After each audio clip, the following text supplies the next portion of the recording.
Sir నమస్కారం sir. Sir ఏంటి sir అసలు నిజంగానే తెలంగాణ రాష్ట్రంలో ఈసారి ఈ సభని చాలా ప్రతిష్టాత్మకంగా బీఆర్ఎస్ పార్టీ తీసుకుంది. కేసీఆర్ గారు ఇప్పుడు ప్రజల్లోకి రాబోతున్నారు. ఆయన ఏం మాట్లాడతారని ప్రజలు చాలా మంది వెయిట్ చేయబోతున్నారు. నిర్వహణలో ఈ దేశంలోనే బీఆర్ఎస్ కి ఎవరు పోటీ కాదు, సాటి కాదు. బీఆర్ఎస్ కు బీఆర్ఎస్ పోటీ. కేసీఆర్ గారి నాయకత్వంలో ఇలాంటి సభలు గతంలో చరిత్రను సృష్టించేటువంటి దేశ చరిత్రలోనే నిలబడేటువంటి అతిపెద్ద జన సమూహాలను ఒకే చోటుకు చేర్చినట్టు ఘనత ఆనాటి టీఆర్ఎస్ ది, నేటి బీఆర్ఎస్ ది, కేసీఆర్ గారి నాయకత్వం అన్నది. కాబట్టి సభ నిర్వహణ అనేది మాకు కొత్త కాదు. ఇందులో ప్రత్యేకత ఏంటంటే ఇది 25 సంవత్సరాల రజతోత్సవ పండుగ జరుపుతుంది.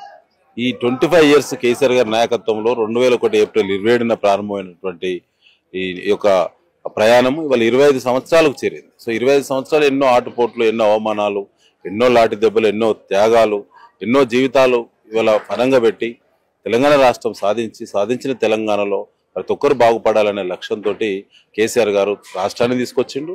ఆ తర్వాత 10 సంవత్సరాల పాటు పాలన చేసి ఒకప్పుడు తెలంగాణ రాష్ట్రంలో 24 లక్షల మెట్రిక్ టన్నుల ధాన్యం మాత్రమే పంట దిగుబడి వచ్చేటువంటి స్థితి నుంచి కేసీఆర్ గారి 10 సంవత్సరాల పాలన తుది వరకు అది 3 లక్షల మెట్రిక్ టన్నుల యొక్క ధాన్యం దిగుబడి వచ్చిందంటే that is Telangana, that is KCR.